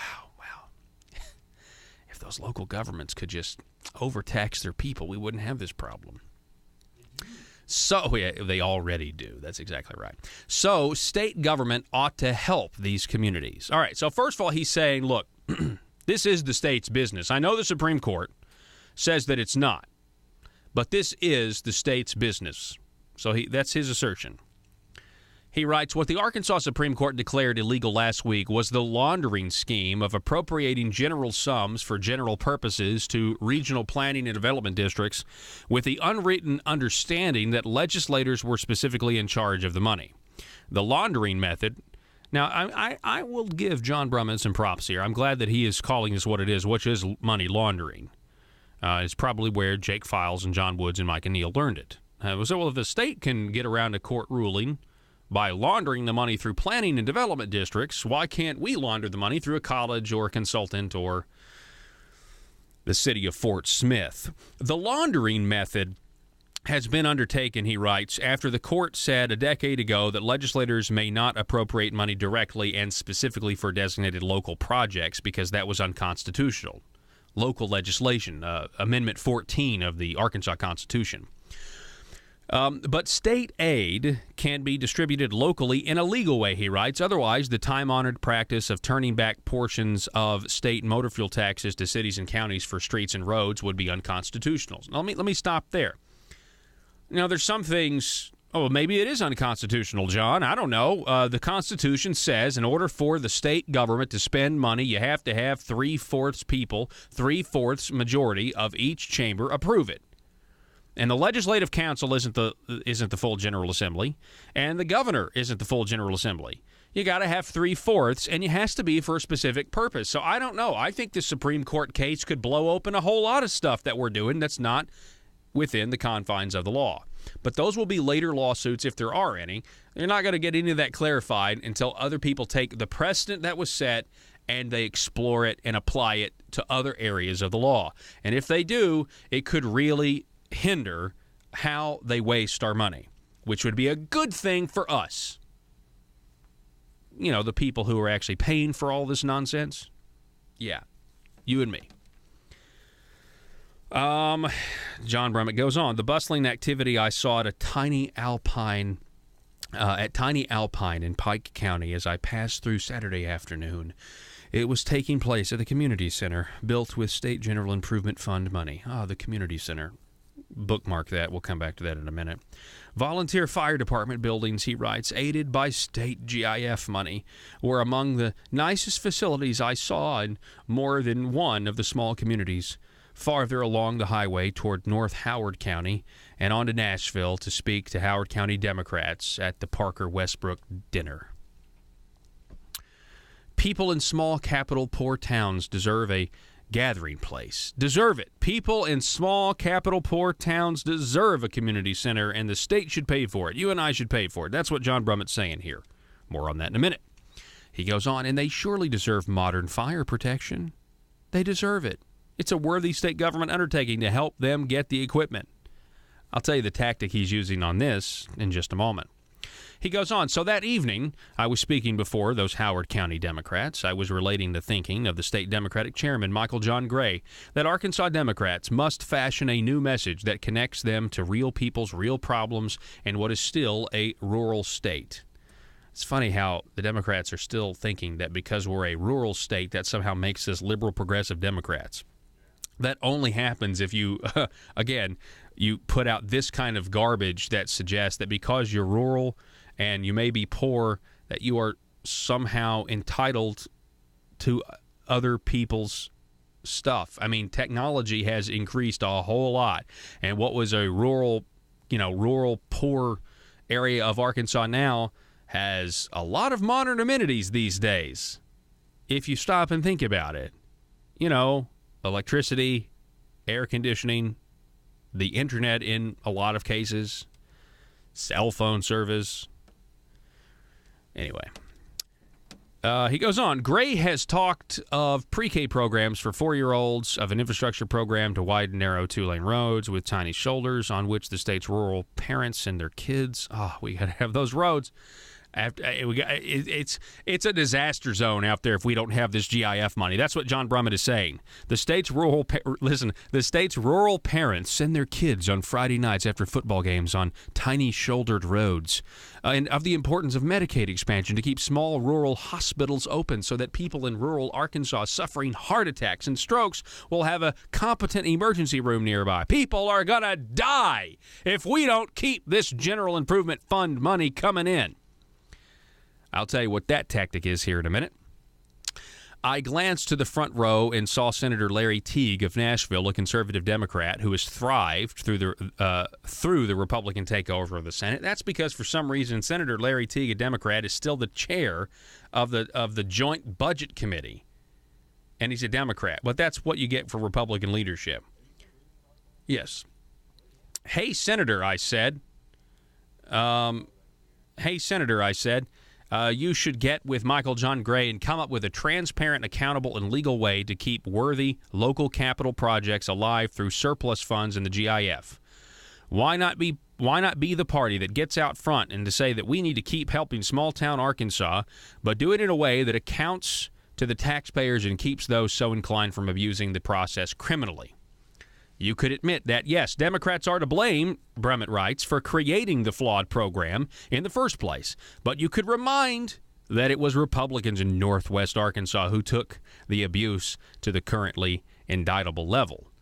Well, there may be some Democrats that go down in this too, but honestly, John, Democrats, I don't have a dog in that fight. If they're corrupt, I want them out. I don't care if they're Republican, Democrat, whatever. Matter of fact, if they're Republicans' leadership, that's better, because get your special election hats on, boys and girls. Let's have a primary. Let's have a general on real issues. Let's go down the list, and we're going to be talking about conservatism, and the people will respond the way they do when they're given a clear choice. They will vote for the one that is actually conservative, not the ones that just say that they are. It goes on. John Brummett says that Larry Teague merely looked at me as if he had been napping. I have a plan. You take affordable sums from the surpluses. So this is John Brummett saying he has a plan for GIF. You take affordable sums from the surpluses. Now, affordable is going to be defined by, do we have any money left over? Then it's affordable. You take affordable sums from the surpluses, if there are any, and appropriate them to a state agency, finance and administration, perhaps with a new office or a new office of local partnership. So here we have John Brummett trying to protect GIF money as it is, for the most part, the spending of it, by creating a new government office. No surprise there. By the way, this is the guy that writes articles praising Asa Hutchinson most of the time. This office would accept applications from local communities and grade them according to well-defined and rigorous standards. Applicants could consent to pre-audits, ongoing monitoring, and post-audits. You know how those countries are always really welcome of the UN nuclear inspectors. Yeah, they're always open for inspections. They'll submit themselves. So let's go through this real quick. I know we're almost out of time here. Let's go through the 7 techniques to grow government. You want to? The first one is the matching principle. Matching principle. John Brummett wants cities and counties to match 3 to 5% of the amount given through GIF grants. We kind of skipped that part. Growing government at the local level and state level. The matching principle. That's exactly right. I mean, how does government grow? You have a larger government entity that gives you free money, quote, free, end quote, money, as long as you come up with a percentage of it. Well, you have to raise taxes a lot of times on your population in order to get that money. So government grows. And then they give you the money, and then you start a program, and then the government money, the higher government money is gone, and then you have to raise taxes even more to maintain that program. It's the matching principle. Okay, so that's one of the ways. He doesn't even know he's doing this. John Brummett doesn't listen to the program very much. People want/need it. Okay, this is a false proof. This is the second way that government grows.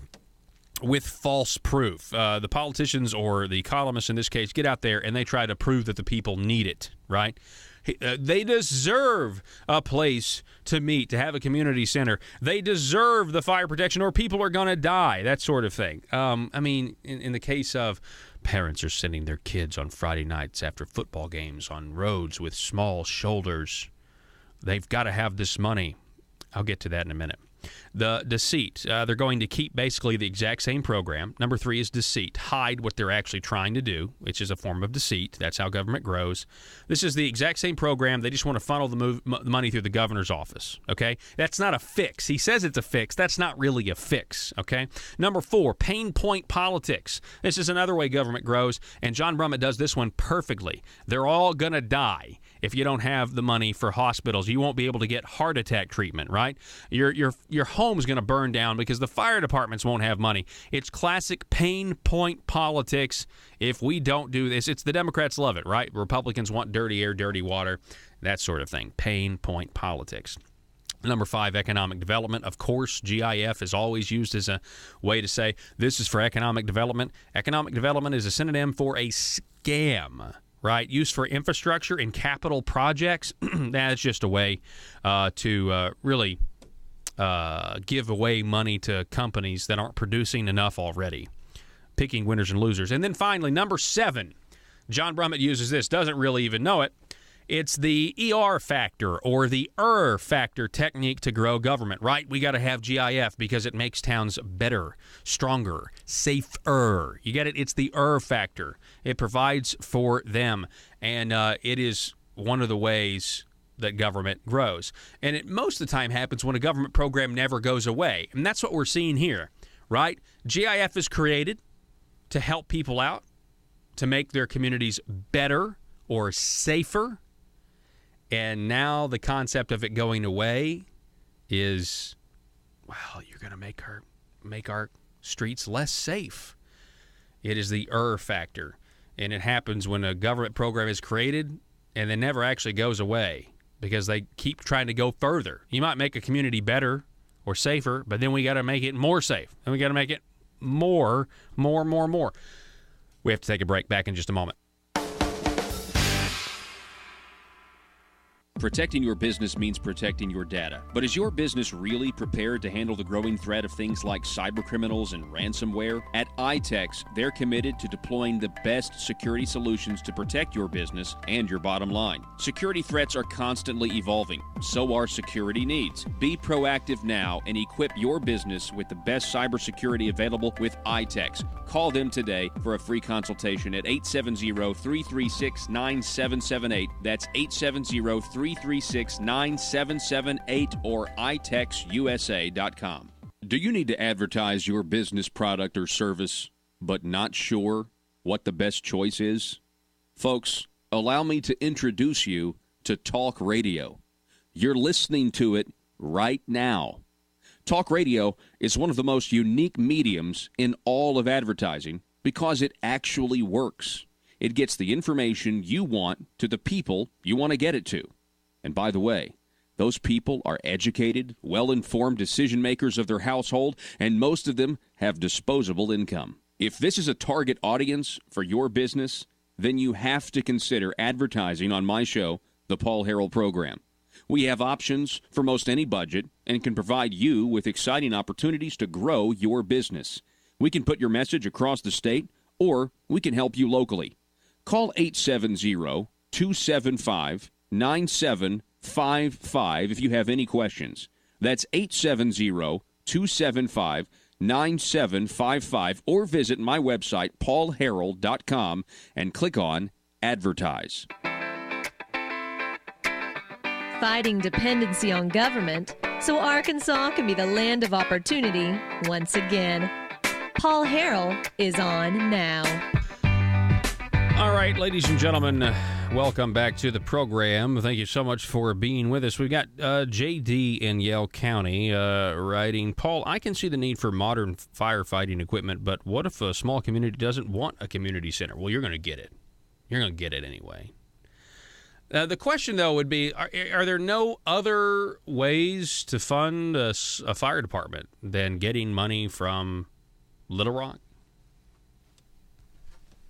I mean, if it's a local fire department, why should it be dependent on Little Rock? I mean, you tell me that, well, we won't be able to have this, and that's exactly right. You may not be able to have this or that at the local community. How much do people value fire protection? Right? I mean, ideally, it should come from the local governments that are there, the county or the city. That's where it should be. It shouldn't be dependent on on Little Rock for these sources of revenue. At least that's my 2 cents. I know some people are going to disagree with that, but I mean, personal responsibility, self-reliance, that applies not only to your person, but also your community, or that should be our goal. Again, 870-275-9799. We'll be back in just a moment.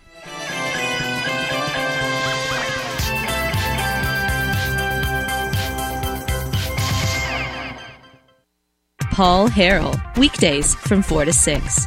Learn more at paulharrell.com.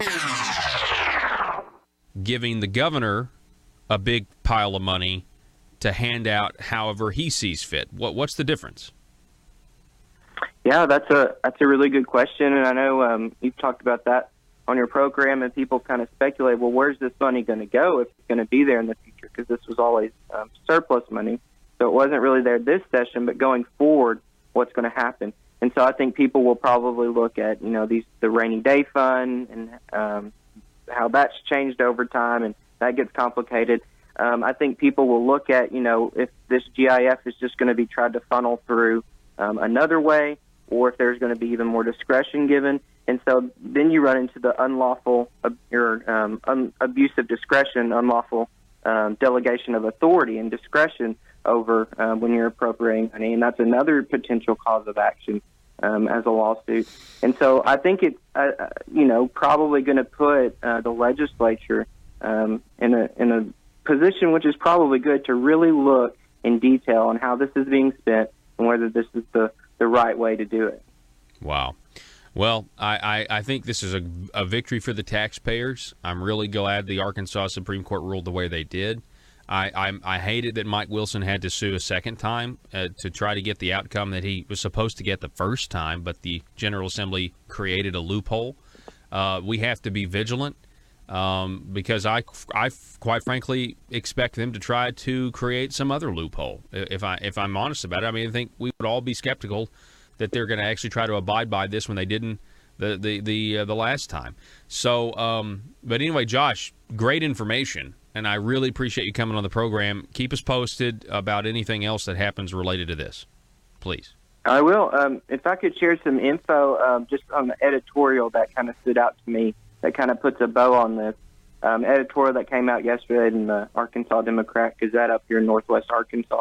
They said it's hard to discern any difference between how these general improvement funds were dished out and any other money laundering scheme cooked up by two clever by three-quarter hot shots.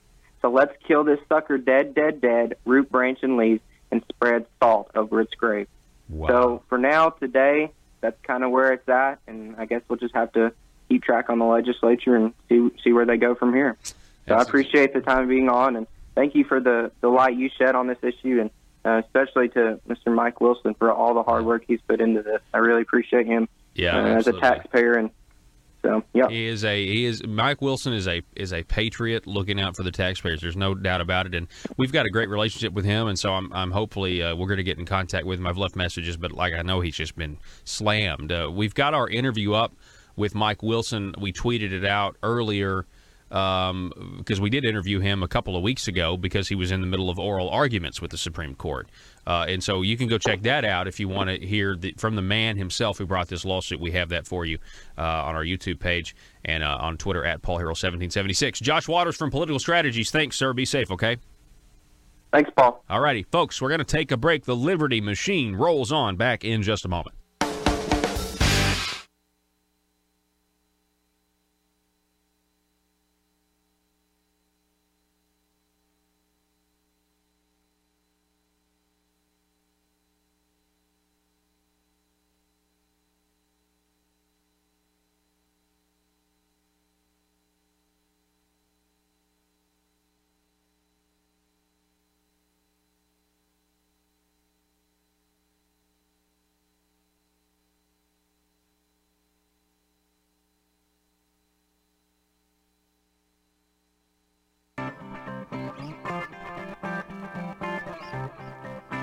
The Paul Harrell Program.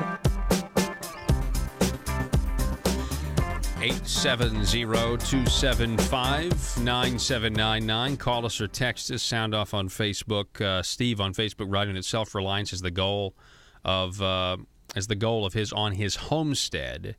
It should be the goal of community, cities, and state, not reliance on the federal government or the state government. So anyway, pretty interesting stuff right there. I want to remind everybody that Josh Waters, conduit for action, is going to be at the Izard County Republicans. That's happening tonight, 6 o'clock. Let's see, is this the... Yeah.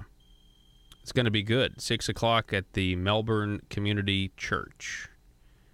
So that's October the 10th. Josh Waters is going to be giving the Conduit for Action legislative session presentation. So head on out there because it's going to be good. Those of you listening on KJMT, Mountain Talk 97, that's for you. And if you want to get connected and you want to know more about what you hear on this program, go hear Mr. Josh Waters of the Izard County Republicans because he's fantastic. And also, let's throw this up there real quick. Hey, Joe, let's go and throw this up there. Our new Conduit for Action piece that summarizes everything you've heard on the program the last week. Everything you've heard on the program in the last week about what your tax and spend Republican establishment folks have been doing. Death of tax relief. Raging liberal. Now, I used the term flaming liberal. I called him a flaming liberal, and he responded with me on Twitter briefly. Death of tax relief. Raging liberal chosen to guide Arkansas tax policy. Listen to this. This is pretty interesting, but it lays everything out. I mean, a lot of times when we do these segments on audio or video, I mean, we've got a video. Matter of fact, my video is linked at the bottom of this page when we first broke this story. But this is something you could share with your friends to let them know what's going on in Little Rock. Let them know what they're actually doing in your name. Republicans campaign on lower taxes and less regulation, and then they get down there, and the establishment right now has such a stranglehold on things, and Asa Hutchinson being such a progressive leftist and his two nephews who are state senators, they are doing everything they can to not only stop limited government ideas, but to actually grow government. And because Asa's increased spending almost $500 million since he's been down there. Hang on a second. I don't want to use the bailout screen, Joe. So I am going to. Here we go. So when we read Senator Jim Hendren's legislation to create Arkansas Tax Relief and Reform Task Force, Conduit for Action writes, we were disappointed because the focus was primarily about shifting tax burdens among taxpayers. Now, what does that let you do? When you shift burdens among taxpayers, you might be able to claim we cut your taxes here, but the government's egg is staying the same. Now, that's not a true tax cut. If the government is getting the same or more money, which is really their goal in the end, that's not really a tax cut, and I don't even consider it tax reform. Okay? Says Governor Asa Hutchinson refused, we remember this back in the last session at the Marble Palace, to support tax relief for military retirement unless the bill included enough new taxes to make the plan revenue neutral. Revenue neutral is not a real tax cut. Later, we learned the plan became an overall tax increase, $5.9 million more they gained by using military retirees as a pawn. And I was there. I was at the committee room. I saw the military people who were told to be there. They filed in. They might as well have bust them in like the left does. And then I talked to a military retiree. I talked to this veteran, and I said, now you do realize they are going to give you a tax cut. A military tax cut. But you realize they're having to raise taxes on digital downloads, books, and e-movies. They're having to raise taxes on candy and soda.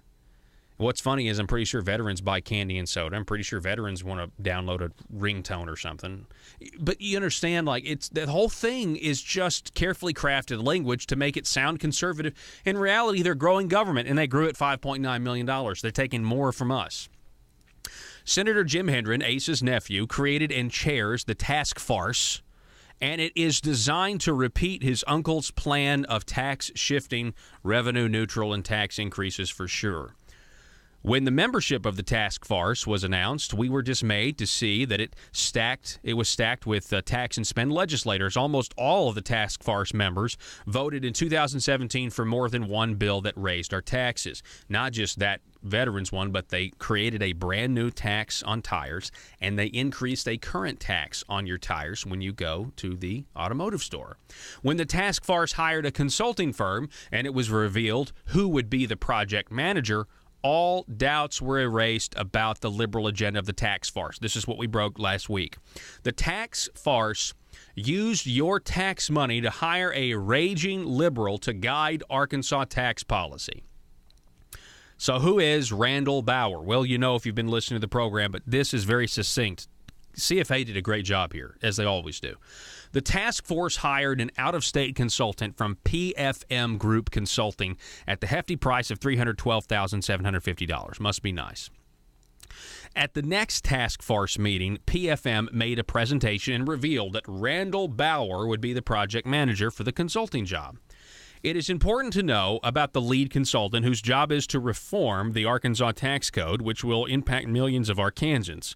Mr. Bauer's biography shows he was a longtime Iowa bureaucrat before moving into his more lucrative role as a consultant that gets paid by us. Let's take a closer look at Randall Bauer. What we can glean from Mr. Bauer's recent social media posts, past political donations, and his PowerPoint presentation to the tax farce. From these, it is clear Mr. Bauer is a raging liberal with little interest in shrinking the size and scope of government. Sadly, this makes Mr. Bauer a perfect choice for the big government agenda of Chairman Jim Hendren and his uncle, Governor Asa Hutchinson. Let's look at his social media posts, which we highlighted a lot of them last week. One place we can look is Twitter. Mr. Bauer's Twitter username is @RandyBauer. There, and it's spelled, by the way, for those of you listening on our radio affiliates across Arkansas, Bauer. There we can very quickly see Mr. Bauer's political views on full display for the public, including to those making the decision to hire Mr. Bauer, Jim Hendren, and the task force members. First, we see a recent tweet from Mr. Bauer claiming that Obama is light and Trump is dark. Now, this is specifically in response to the whole Colin Kaepernick taking a knee during the national anthem, and Donald Trump's obvious view is, hey, man, this America, the freedoms that we have, the sacrifices people have died for, don't take a knee during the national anthem. Come on.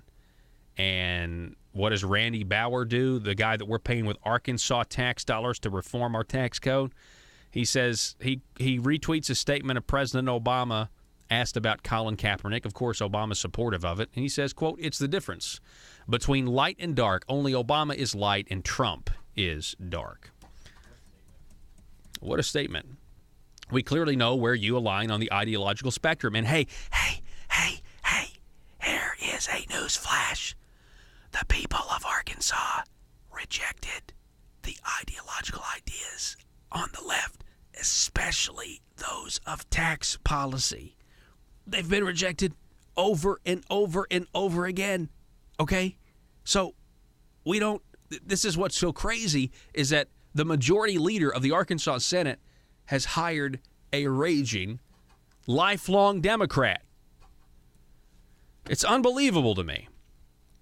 Next, we have a retweet of Michael Bloomberg's encouraging people to donate to an anti-Second Amendment group like Everytown and Moms Demand Action. Moms Demand Action is the same liberal group Governor Asa Hutchinson met with down at the Marble Palace and took photos with during the recent legislative session. They're a radical anti-Second Amendment group, and they do not believe in your right to personal defense. I'm just telling you, they deny that. On Twitter, they'll tell me, no, well, we're not anti-Second Amendment. Yes, you are. You do not believe in the right to keep and bear arms for personal defense. They just don't. Anyway, so this guy is not only, he not only is a fan of kneeling for flag sitters, he's also, anti-Second Amendment. Again, aren't Republicans in control here? Ace is not a Republican, though, not in the platform sense. He's just a progressive liberal, he's like a John McCain. Asa Hutchinson's like a Mitch McConnell. With the Obamacare repeal debate, Asa went on MSNBC and was to the left of Mitch McConnell with the Obamacare repeal. Go listen to what he said on YouTube. So, You also see retweets from the Brookings Institute. These people hate capitalism. That's who we want. We want a consultant that's retweeting the Brookings Institute, an anti-capitalist organization. He also apparently is a huge fan of Obamacare Medicaid expansion and thinks expanding the largest expansion of government in Arkansas history is going to decrease payday loans taken out. So that's a good retweet. Let's see. Keep going on down. This is the kicker right here. Randy Bauer, hired with your tax dollars, says, quote, tax cuts are not the same as tax reform. Tax cuts, let me see it up on the screen. There it is. Tax cuts are not the same as tax reform. This is who we hired. Unbelievable. At this point, it is believable because Jim Hendren and the Republican establishment, they try to say they're conservative, but what they actually do is they set where the goalposts are so that they can control the debate. So it never actually gets to the part where we're going to shrink government. So it keeps going. Go ahead, Joe. What's up? I brought this up last time we talked about this, but Randy Bauer clearly doesn't understand the meaning of the word reform. No, I don't think so. Well, his definition of reform is going to be shifting the tax around. Here's the thing. I'm not going off of his definition. I'm going off the actual definition. Oh, yeah, I forgot about this. The actual definition of reform. Let me look it up for our Okay, yeah, I'd like to hear it again. I'm sorry, I forgot about this. The actual definition of reform. What do we have? Okay, so reform, make changes in something, typically a social, political, or economic institution or practice in order to improve it. You can go either way. It doesn't matter on this because it says to improve it. Everyone has a different opinion on what is improvement. But there is the opinion that tax cuts are technically an improvement. Therefore, it is a tax reform. Tax cuts are not the same as tax reform. Yes, it clearly is by the definition of the word reform. You clearly don't know how to use a dictionary. Oh, so we've hired a genius as well. Fantastic. Someone who clearly Fantastic. Someone who clearly creates definitions for Webster. Oh my goodness. Very good catch there, my friend. Okay, also Randy Bauer, history of donating to Democrats, 11 donations to Iowa Democrats from 1998 to 2016. So this guy, certainly hasn't been one of these people. Well, the with the election of Obama, he certainly wasn't one, or the Democrat Party left me. This guy's a hardcore leftist. And then his PowerPoint presentation that he gave to the task farce, Randall Bauer's PowerPoint presentation to the task farce, was made from the typical Democrat perspective on taxes. Not at all what you would expect to see in a state that voted out Democrats and their policies. As you can see from the slides in the presentation, Randall Bauer presented on measures to try and implement an internet tax here in Arkansas. This will, of course, sync well with the governor's and Senator Hendren's support of an internet sales tax. And despite such a tax violating the Republican platform, and it's already been voted down thanks to the defense that we did have in the House, the PFM presentation also pushed for the support of corporate welfare programs. Of course, the consultant in line with others who support corporate welfare refer to these programs as economic development. Again, economic development is synonymous for scam. PFM floated the idea of the adoption of a state-earned income tax credit, which is denounced by conservatives as a welfare program, and that's supported by liberal groups. So what does it say when your tax consultant tweets show him to be a liberal who is not keen on tax cuts, loves Obama policies, loathes President Trump, and wants to curb gun rights?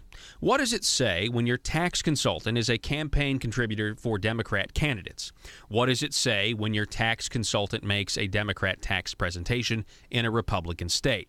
Here's what it says, Conduit for Action writes, you have chosen the kind of consultant you want, who will justify the continuation of Democrat tax policy. It also says the task force is a task farce. Well, there it is.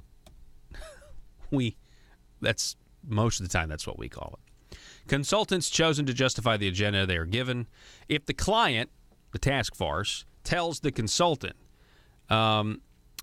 tells a consultant that they want an internet sales tax, they will find a spiffy way to present that and recommend it as a needed reform effort. If those who control the tax farce support corporate welfare, the consultants will again find a way to sell to the people on the idea of corporate welfare and how it's good. Hiring a consultant in this scenario is simply a ruse to have the big government cronies point to someone else with a stack of research papers and say, but those certified smart people said it was good for us. And then push the green button on their voting machines. This is essentially taking the legislating out. You're not going to have an opinion. They're going to set the goalposts of where you can argue and what ideas you can have. Senator Jim Hendren had this to say about the importance of the consultants for the task force. Quote, we are talking about hundreds of millions of dollars in tax cuts and policy, and we can't afford to get it wrong. This is the same language Hendren used when attacking Conduit for Action for not liking his Medicaid expansion bill in 2015. Quote, we've got to get it right. It's his code for progressive policy implementation. To get it right, Senator Hendren thinks it's a good idea to have a liberal Democrat recommend tax reform for Arkansas. The people of Arkansas voted in a supermajority of Republicans in the House and Senate, well, almost in the Senate, and voted for a Republican governor. You would think Republicans would want conservatives in charge of much-needed tax relief. Instead of tax reform, if it said tax relief, you don't hear much about this idea that we're all overtaxed. Look at the state of Arkansas compared to our neighbors. We're the highest tax state around, and we also have 1/3 of the people on welfare. 1/3 of our population, 1 million people, are on Medicaid in this state. That's an embarrassment. Senator Hendren and the task force he created prefer to turn the job of tax policy over to a liberal Democrat. And then scroll down there. Over at Conduit for Action, you can see a similar piece that we did. It's already up on YouTube there. We did that from last week, and we reported on it several times last week. Folks, telephone number 870-275-9799. Again, Josh Waters is going to be in Izard County for the Izard County Republican Committee meeting, and you certainly don't want to miss it if you want a roundup of everything that was done down at the Marble Palace in your name. You certainly do not want to miss it. Let's see. This is interesting on Facebook here. Michael on Facebook. Paul, earlier you made the comment, they don't understand they were elected to enact reform.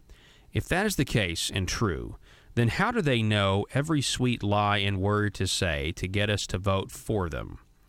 They make all the right promises and say all the right things, then do the opposite. Then comes a time one has no choice but to acknowledge they are indeed stupid. Really? Or they are something else. Planning, plotting liars. Michael, that's a word that you can't say in politics today, right? But we do have a definition for these people. Republicans. Yeah, Republicans. It's in the glossary of terms. Yeah, the Paul Harrell program lexicon. It's based on the Underworld franchise, Republicans. So they look like regular humans, right? But then they turn into werewolves or lichens. And then there's the regular folks like us, just regular humans. And then, of course, the Democrats are the vampires, that are, blood-sucking or money-grabbing individuals. It's a fascinating analogy. You just have to have watched the Underworld series to have appreciated it. Phone number 870-275-9799. The Liberty Machine rolls on. Back in a minute.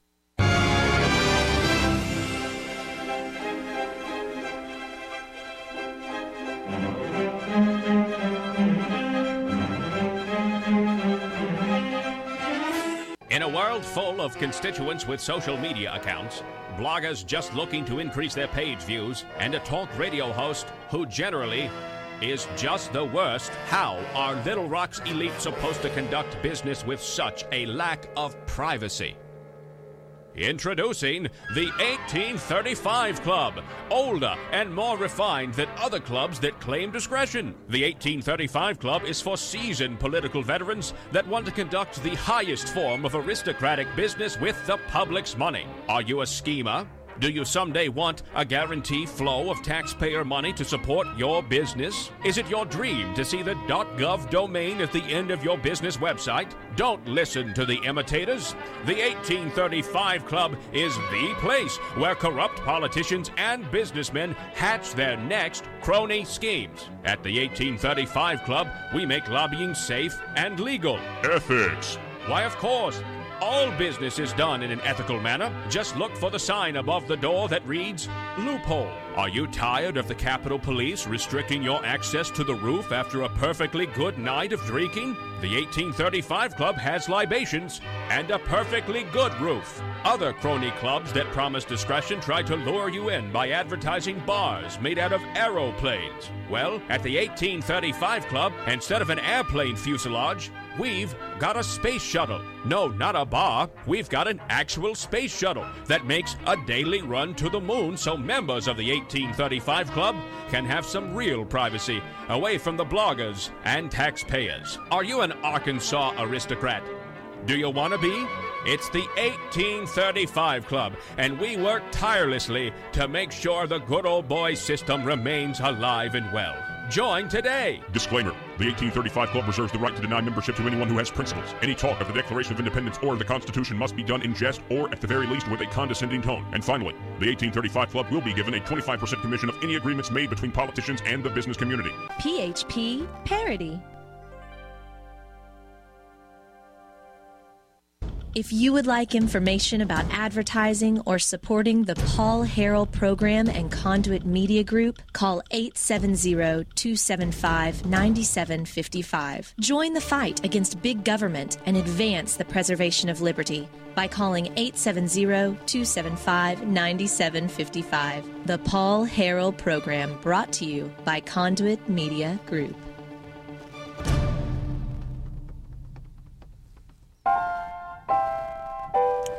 As we end the program today, I would just like to remind you that in this piece, this last piece that we were just going over, Joe, you made an excellent catch here about our governor Asa Hutchinson. In the last piece, we mentioned that Jim Hendren always says we're dealing with $100 million in tax cuts. We got to get it right. He said that about Obamacare because he's afraid. He said this, that it doesn't matter what we pass when the Republicans were in the minority in Arkansas, which is in recent memory. It didn't matter what we filed. It didn't matter what we advocated for because it wasn't going to pass because the Democrats wouldn't allow it.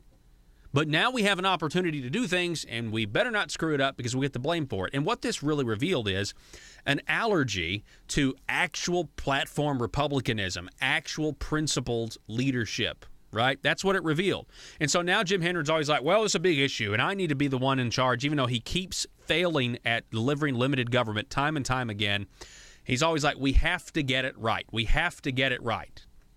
Not only is he failing at these things, he's failing at the easiest things, like hiring a consultant. It's not that hard to find a consultant. He had 4 months to find this guy. 4 months to find this guy. It doesn't make any sense. Not even ignore the time span. It's not that hard to find someone that you like, a consultant out there who aligns with your values. Quote unquote your values. And I'm just going to say, we have to get it right. We have to get it right. This idea. Asa Hutchinson, back at the Republican Governors Association, when he was asked about repealing Obamacare, said this. These are things that we now have an opportunity to revisit, but we have to get it right. Because in 2018, I'm up for re-election again. I want to give him the benefit of the doubt and say that he was joking. Like, These are things that we now have an opportunity to revisit, but we have to get it right. Because in 2018, I'm up for re-election again. You got to get the repeal of Obamacare right, which in his terms meant going on MSNBC and fighting against the repeal process, which was just Obamacare light. I mean, it wasn't even a full repeal. It wasn't what I wanted. I'll tell you that much. Not even close. No, it doesn't even sound, with what Hutchison said, there wasn't even the inflection of a possible joke in there. Yeah, or because I'm up for re-election. Yeah, and it's creepy. And the audio doesn't even hint towards the audience laughing. And honestly, that's not that funny. This clip that I have here was from another media broadcast that was clipped that way. So it could have been there was laughter afterwards. But it's still a really elitist thing to say. I got to get this right because I got to stay in office. By the way, we talked about this at the first hour. Gun range owner Jan Morgan has announced that she will form an exploratory committee to run for governor, potentially. She's going to go on a listening tour. And, folks, I got to be honest with you, the money will have to show up. The money is going to have to be there in order for this to be viable because the governor has money. But the message is a winner. If you have enough money, it's easy to tell these folks what a liberal record Asa Hutchinson has. Folks, support the program, $5, $10, or $25 a month if you want for extra Paul Harrell program content. It's patreon.com/thephp. We'll see you tomorrow, Arkansas. Be safe.